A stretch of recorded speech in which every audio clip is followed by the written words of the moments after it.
안녕하세요. 골드만 삭스입니다. 오늘은 무굴 제국, 인도의 마지막 제국인 무굴 제국, 1500년대부터 1850년에 영국의 식민지가 될 때까지 350년 동안 인도를 통치를 하던 무굴 제국이 처음에 만들어질 때 그 무굴 제국의 창시자인 바부르, 이 바부르가 결정적인 전투에서 승리를 하면서 무굴 제국을 만들죠. 그다음에 그 당시에 그떤 그 델리 술탄 제국을 격파를 한 전투, 파니파트 전투와 그다음에 이제 북부 인도의 도시인 까나우지에 대해서 알아보겠습니다. 이 파니파트 전투는 1526년에 인도의 델리 북쪽에 있는 델리 북쪽 80km에 있는 파니파트 평원에서 벌어진 전투가 되겠습니다.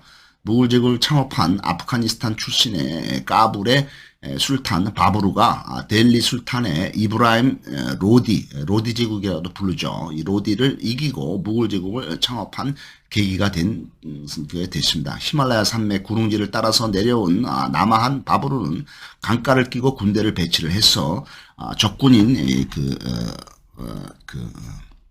델리 술탄국, 로디 술탄국이 후면 쪽을 공격하지 못하게 막게 되겠습니다. 700개의 수레를 모아서 군진 앞에 배치를 한 후에 그 뒤에 화승총병을 배치를 하게 되겠습니다. 수레 틈 사이로는 기병이 뛰쳐나갈 수 있게 배치를 하게 되겠습니다.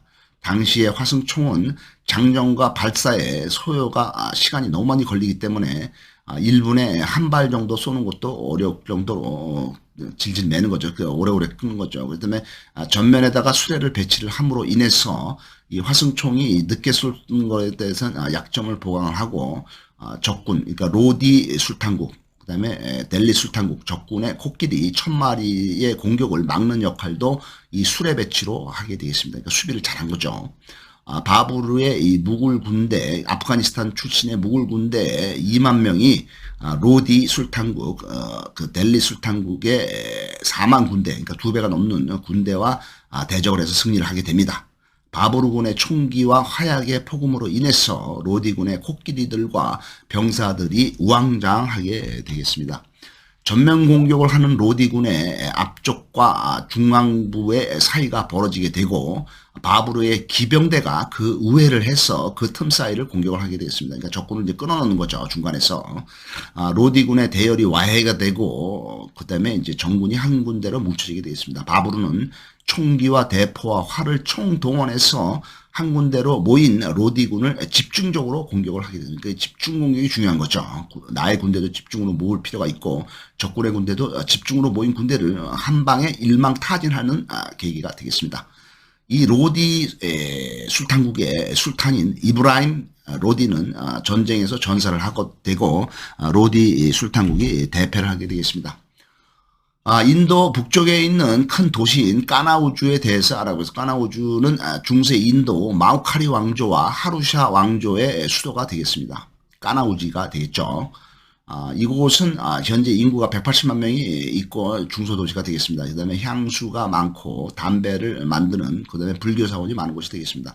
인도의 옛 수도인 까나우지는 힌구스탄 평원이 있으며 동쪽으로 5km만 가면은 겐지즈강이 흐르고 있고 서쪽으로 150km를 가면은 큰 도시 아그라가 있고 이제 델리가 있죠.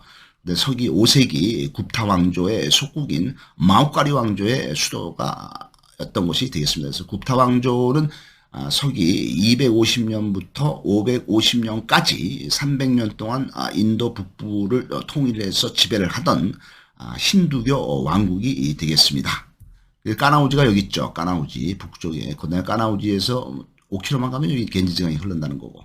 그다음에 이쪽으로 이제 150km를 더 가면은 아그라가 있죠. 아그라의 북쪽으로 조금만 더 가면 이제 델리가 수도인 델리가 있는 거죠.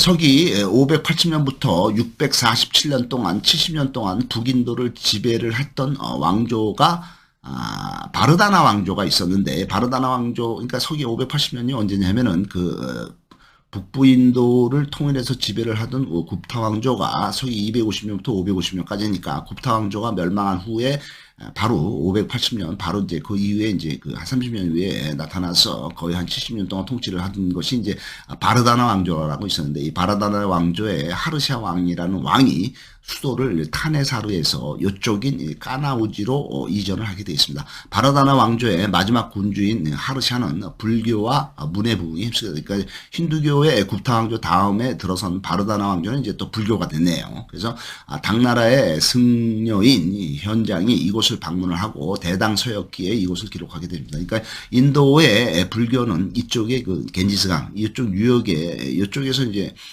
발흥을 했죠. 이쪽에서 발흥 이제 그 시달타 석가모니가 이쪽에서 이제 활동을 많이 했고, 그래서 인도가 전통적으로 이쪽이 이제 불교가 강합니다. 이쪽이 불교가 강하고, 원래 이제 힌두교가 있었는데 이쪽에서 이슬람이 치고 내려오면서 이 북부 인도를 거의 다 이제 이슬람이 먹고, 그다음에 이제 그 힌두교는 이제 남쪽으로 이제 밀려가서 이 남쪽에 이제 팔라바 왕조, 촐라 왕조 뭐 이런 애들만 이제 힌두교를 믿게 되겠죠. 그래서 이쪽은 이제 불교의 영향이 많았는데 결국에는 이제 다 이제 힌두교로 이제 통합이 되는 거죠. 그래서 당시에 흉족의 침입으로 인해서, 흉족은 이제 흉노족이죠. 흉노족의 침입으로 인해서 까나우지 왕조가 점령이 당하고, 바르다나 왕조의 라자 왕이 죽고 왕비인 라자 슈리가 포로로 흉노족한테 잡혀가게 되어 있습니다.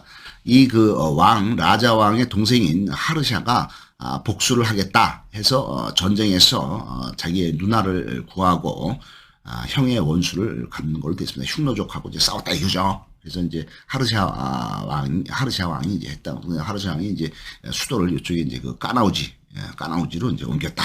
이렇게 되어 있습니다.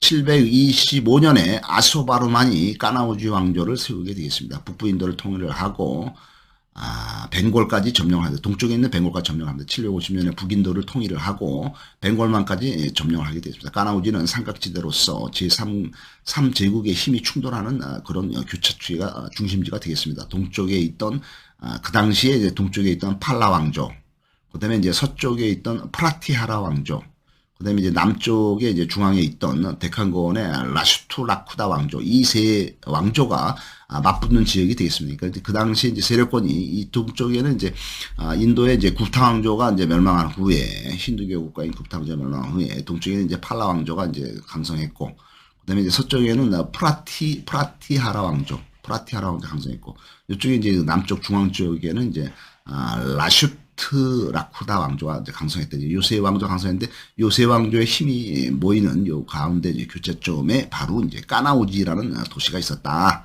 이렇게 되어 있습니다. 1018년에 가즈니 왕조가 이제 그 공격을 해오겠죠. 그 당시에 이제 천년기간에 이제 가즈니 왕조, 그다음에 구루 왕조, 그러니까 마우리아 왕조 전에가 이제 구루 왕조였죠. 그러니까 가즈니 왕조, 아프가니스탄에서 발흥한, 중앙아시아에서 발흥한 가즈니 왕조와 구루 왕조가 북부 인도를 이제 지배를 할 때 1018년에 가즈니 왕조의 술탄이 있는 마흐무드가 이곳을, 여기 이제 까나우주를 점령하게 되어 있습니다. 1193년에 찬두와르 전투에서 그때 이제 고리 왕조가 들어선 거죠. 무함마드 고리의 아프가니스탄 구루 왕조의 이슬람 군대에게 까나우지의 힌두교 연합군이 대패를 하고 도시는 이제 이슬람에게 점령이 돼, 구루 왕조에 점령이 됐다 이거죠. 1540년에 수루 제국의 세르샤가 무굴 제국의 후마윤을 격파를 하게 되겠습니다.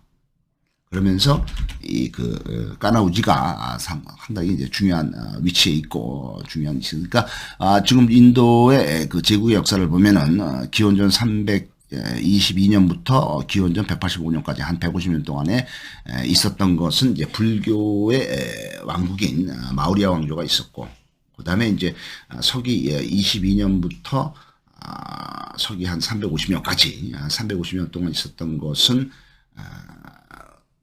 쿠샨 왕조가 되겠죠. 쿠샨 왕조도 불교입니다. 그 다음에 이제 서기 250년부터 서기 550년까지 그 한 300년 동안 있었던 것이 이제 굽타 왕조. 굽타 왕조는 이제 힌두교가 되겠죠. 이제 얘네들이 이제 멸망한 후에 인도는 이제 사방으로 이제 분리가 돼서 뭐 남쪽에 촐라 왕조, 뭐 동쪽에 팔라 왕조, 뭐 이런 식으로 해서 계속 이제 분열되고 합치고 뭐 이러다가 서기 이제 천년경이 되면서부터는 북쪽의 아프가니스탄에서 내려온 가즈니 왕조가 천년경부터 이제 인도를 지배를 하게 되겠고, 그다음에 이제 100년, 1200년으로 넘어가면서는 그 다음에 이제 그 가즈니 왕조의 후계자인 구루 왕조가 또 인도를 지배를 하다가 결국에는 이제 1500년경부터는 저 아프가니스탄에서 그쪽에서 발흥을 한 바부르가 만든 무굴 제국의 이슬람. 그러니까 이제 그 초기 1000년부터는 이제 다 이슬람이다, 이슬람. 그러니까 그 가즈니 왕조도 이슬람, 구루 왕조도 이슬람. 그다음에 이제 1500년부터 1850년까지 인도를 지배를 하고 통치를 하던 무굴 제국도 이슬람. 해서 지금 인도는 여태까지 이슬람들이 지배를 했죠.